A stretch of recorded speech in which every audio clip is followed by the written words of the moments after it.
Hey everyone, it's Paola from WTI, and I want to talk to you about this SimPure counter reverse osmosis machine. So the reason why I emphasized on the fact that this is a counter one is because some machines require installation. You need to tap into your water lines. This right here is perfect for all of those who cannot do that. So if you're in a rental or if your system cannot be tapped into, this is a machine that will work perfect for you. And we needed a counter machine for my husband's office because he was spending a lot of money buying bottled water. Well, not anymore.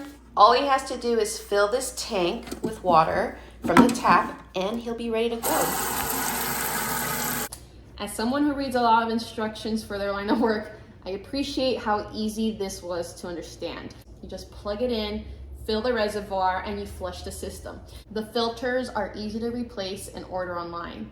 So let me show you how it dispenses water. You go on here and you can pick which size of water you want. I already have some, so I'm just gonna go with 180. And on top of the 3-stage filtration system, it also has a UV light. So that's taking purification to the next level. I'm really happy with it, and that's my point of view.